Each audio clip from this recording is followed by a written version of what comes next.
ایک استاد نے اپنے شاگرد سے کہا کہ بیٹا تم یہ بتاؤ کہ اگر میں تمہیں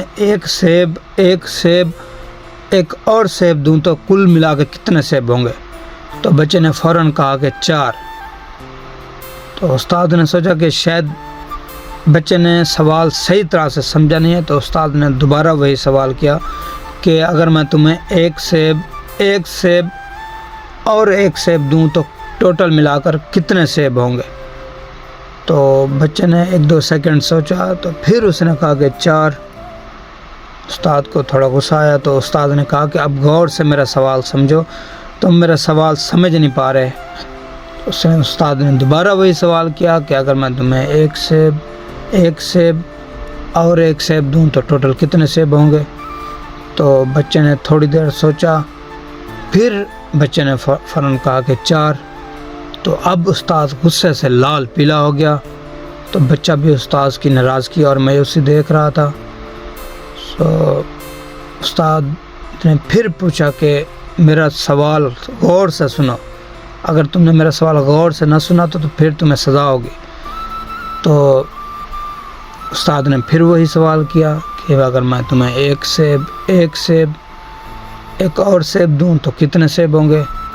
تو بچے نے تھوڑی دیر سوچا، ذہن پہ زور دیا، پھر کچھ دیر کے بعد وہی جواب دیا کہ 4۔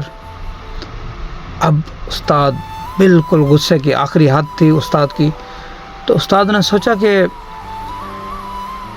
شاید یہ شاگرد، یہ طالب علم سوال کو صحیح طور پر سمجھ نہیں پا رہا ہے۔ تو استاد نے سوچا کہ اس کو الائچی جو ہے نا وہ بہت پسند ہے، اس کا سوال پوچھتا ہوں، شاید اس کو سمجھ آ جائے۔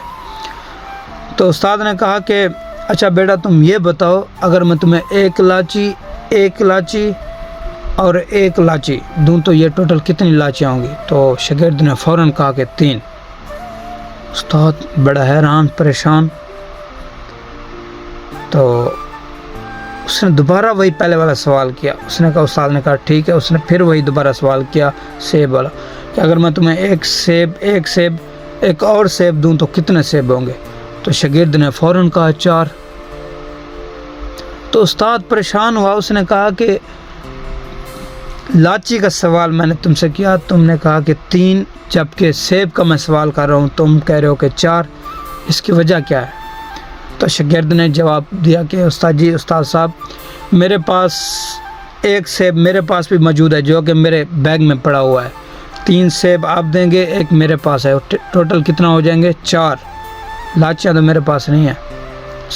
اس سے سبق کیا حاصل ہوتا ہے کہ آپ کسی کے اوپر غصہ ہونے سے پہلے، کسی کی رائے سے اختلاف کرنے سے پہلے اس سے مطمئن ہو کر جان لیں کہ اس کی رائے کیا ہے، وہ کس پوائنٹ آف ویو سے اپنی رائے دے رہا ہے۔ کسی کے ساتھ سیاسی بحث کرنے سے پہلے، کسی کے ساتھ جھگڑا کرنے سے پہلے اس کی رائے ضرور جان لیں تسلی سے، تاکہ بعد میں آپ کا بھی نقصان نہ ہو، اس کا بھی نقصان نہ ہو۔ اپنی دعاؤں میں اپنے بھائی کو یاد رکھیے۔ اللہ حافظ۔